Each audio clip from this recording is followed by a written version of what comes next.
In this video, we are going to be talking about rationalizing denominators. So if the quotient rule for radicals doesn't work to help you simplify, we are going to have to rationalize. And rationalizing the denominator means we don't want a radical in the denominator. We're going to get rid of it. So we're going to use the properties of fractions to be able to do that.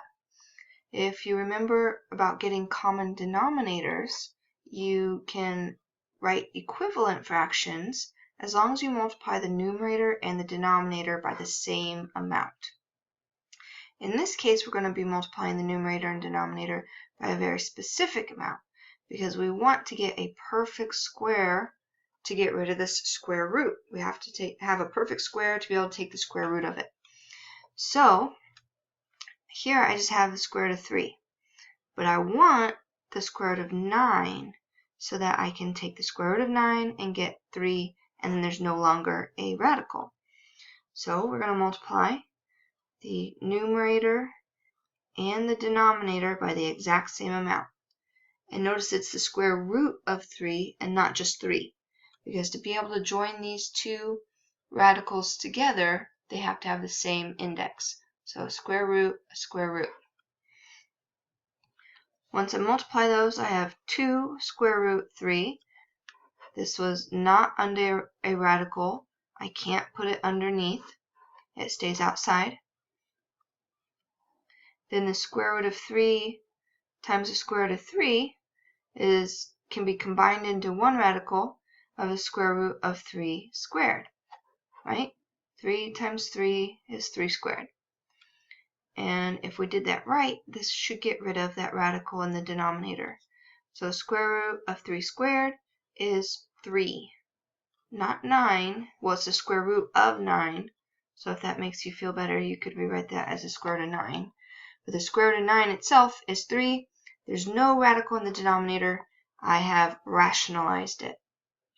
Now, rationalizing doesn't mean you won't have a radical at all. It just means not in the denominator. Okay. On this next example that I want you to try, make sure you're simplifying your radicals first and then rationalizing. So go ahead and try these two on the right.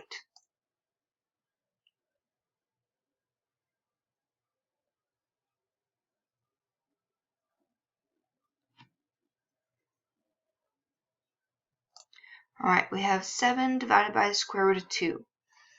Again, I'm looking to get rid of that radical in the denominator, so I'm going to multiply by the exact same amount.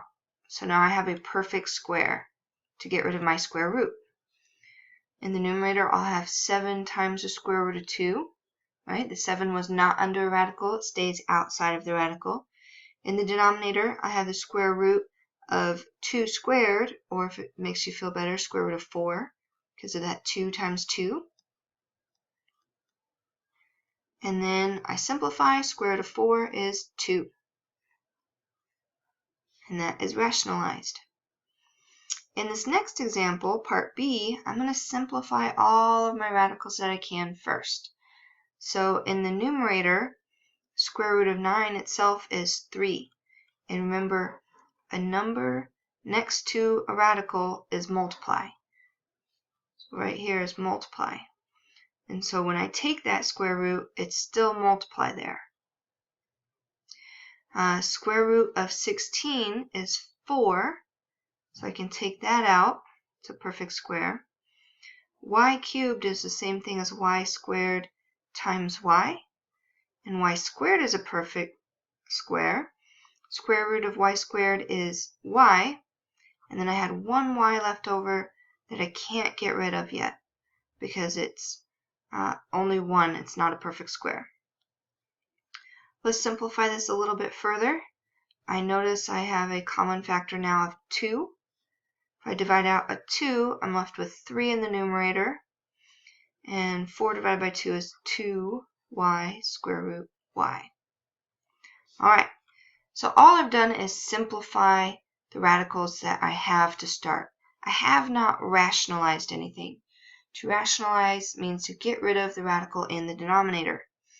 So I have a square root of y. I have to multiply by the exact same amount to make it a perfect square. So square root of y times the square root of y. Whatever I do in the denominator, I have to do the exact same thing in the numerator to keep it equivalent. In the numerator, I'll have 3 square root y divided by, in the denominator, I'll have 2y square root of y squared, right? Y times y is y squared. And now I can actually take the square root of that. And square root of y squared is y. I already had a y.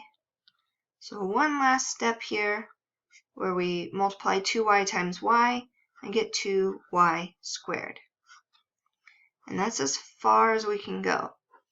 A lot of the times I see students try to divide out these y's, but you can't.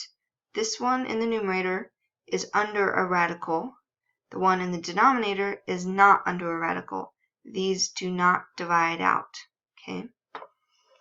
Alright, so there you go. So if I have a square root, I want to simplify any radicals I have first and then multiply by the exact same amount to make it a perfect square, so I can take the square root of it and end up with no radicals in the denominator. Just don't forget, whatever you do multiply by in the denominator has to be the exact same amount in the numerator to keep it equivalent.